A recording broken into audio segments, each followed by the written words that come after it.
মসজিদ বা অমুক গ্রামের অমুক মসজিদ।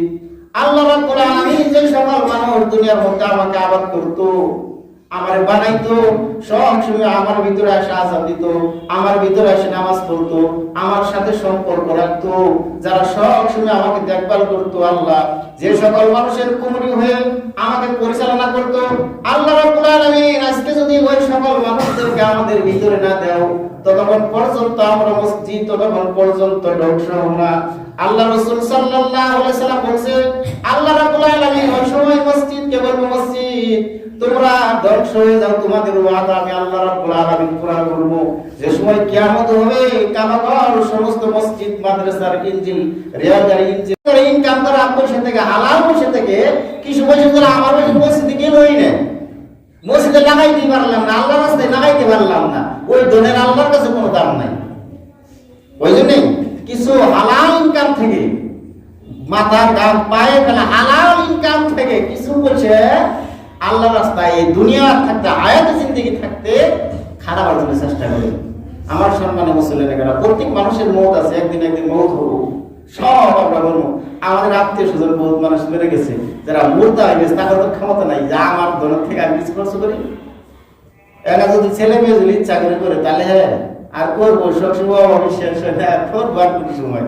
আমার সম্মানে মুসলিমেরা, এটা হলো সুযোগ, আমরা আমার চোখের সামনে মসজিদের ছাদ দাঁড়াবো, কিন্তু আমরা দেরি না করে কিছু হালাল পয়সা থেকে কিছু দিয়ে যায়, কষ্ট হলে দিয়ে যাবো, ইস্তেমার জন্য একটু ফিকির করা লাগবো, চালের দরকার আছে, এটাও দরকার আছে, এটার ব্যবস্থা করা লাগবো। তো যাই হোক, আমি ছোট্ট একটা হাদিস করে শেষ করবো। আমার সম্মানে মুসলিমেরা, পরকাল নামের আমি ফার্স্টেই কয়ে গেছি যে এই আয়াতে যদি আমি যদি আজকে ব্যাখ্যা করলাম, এক নম্বর পরকাল যেটা গায়েবের উপর বিশ্বাস করে, তার মধ্যে একটা আছে যে কিয়ামতের দিনকে বিশ্বাস করা। আমরা বলছি তো সাধারণ মসজিদে চাঁদা দিলে কি হবো, কি হবো?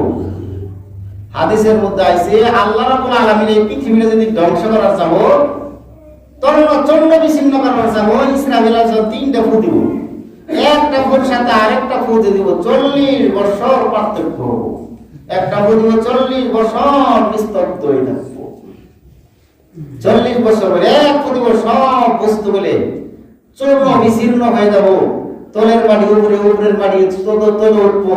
ওই সময় আরেকটা তো সঙ্গী দিব, সব মানুষগুলো সব যত বস্তা সব মুর্দা হবো, তৃতীয়বার যে সময় সিংহায় ফু দেওয়া হবো, সব মানুষ কবর থেকে আবার বাহির হবো। তো হাদিসের মধ্যে আছে যে দ্বিতীয় যে সঙ্গে ইসরাফিল আলাইহিস সালাম সিংহায় ফু দিব, সব তামাম পৃথিবী একদম নিস্তব্ধ হয়ে যাব, আসমান সারা জমিন গুলো সমান হয়ে যাব, 40 বছর পানি খালি পানি থাকবো, 40 বছর সুগানের পরে তো ইসরাফিল আলাইহিস সালাম ওদের ফু দিব, ইসরাফিল ওদের ফু দিব যে কিন্তু আরো শর্ট করে পেলাম, ওই যে আমরা দুনিয়ার কোরবানি করি, দুনিয়ার মসজিদ, দুনিয়ার মাদ্রাসা গুলো, এগুলা যে আজকে এই মসজিদ আমরা যারা বানাইছিলাম, যারা এই মসজিদে চাঁদা দিয়েছিল, কিয়ামতের দিন এই মসজিদ আল্লাহ ক্ষমতা দেব, দেখলেই চিনবো। তারপর আল্লাহ রাসূল সাল্লাল্লাহু আলাইহি ওয়াসাল্লাম বলছিলেন যে কাফুর সিরাজের ঘাট হবো জাহান্নামের উপর দিয়ে, এটা রাস্তা হলো 30,000।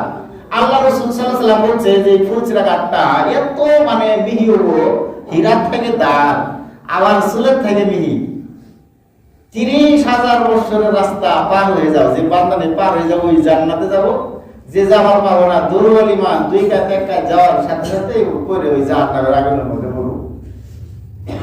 আমরা এই দুনিয়ার মধ্যে কষ্ট করে যে কুরবানি করি, কিংবা তো দুনিয়ার মধ্যে মেহনত করে মাথার ঘাম সারা দিন কাম করে ধান আনি বাড়ি তারে ধান নিয়ে বেচে ওই দিয়া যায় মসজিদে চাঁদা দিছি, যেদিন কিয়ামত হবো আল্লাহ রাসূল সাল্লাল্লাহু আলাইহি ওয়াসাল্লাম বলছে আপনার এই কুরবানির জানোয়ারগুলো, এই মসজিদে দেওয়া টাকাগুলো, মাদ্রাসায় দেওয়া টাকাগুলো, এই মাদ্রাসাটা এই মসজিদটা কিয়ামতের দিন যত পৃথিবীর মধ্যে মসজিদ আছে, মাদ্রাসা আছে, হাদিসের মধ্যে আছে কাবাঘর, যেটা কাবাঘর ওটা রেলগাড়ির ইঞ্জিনের মতন সব চতুর্মধ্যে ঘিরাও ধরবো, পানির মধ্যে ঢেউ পাড়তে থাকবো। আল্লাহ রাসূল সাল্লাল্লাহু আলাইহি ওয়াসাল্লাম বলছে আল্লাহ আওয়াজে বলছি তুমি ধ্বংস হও না, মাদ্রাসা তুমি ধ্বংস হও না।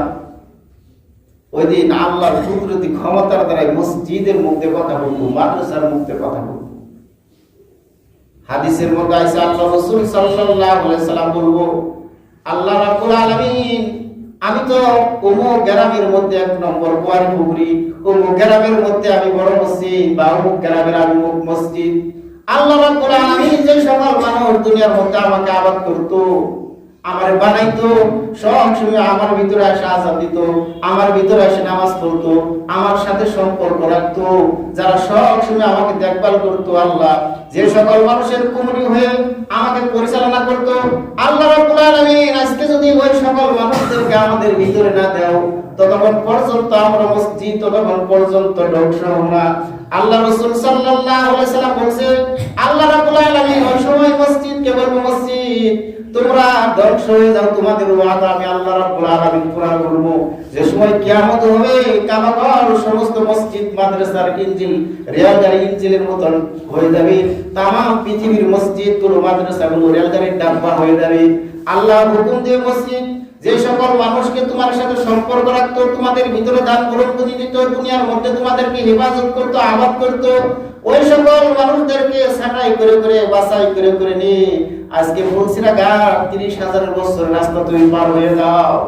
ওই কিয়ামতের দিন আপনারা আমার এই মসজিদ, এই মাদ্রাসাগুলো, এই ফুলসিরা ঘাট পার হওয়ার জন্য 30,000 বছরের রাস্তা পার হওয়ার জন্য এই রেলগাড়ির মতন বানাই দিব, যাও পার হয়ে যাও। এরকম ভাবে ওই কুরবানির পশুগুলো এরকম হবো। আমার সম্মানে মুসল্লিনে কেরাম, আজকে যদি আমার হালাল পয়সা থাকে, যদি কিছু পয়সা যদি মসজিদে যদি নাই গেল, তাহলে ওই পয়সা দিয়ে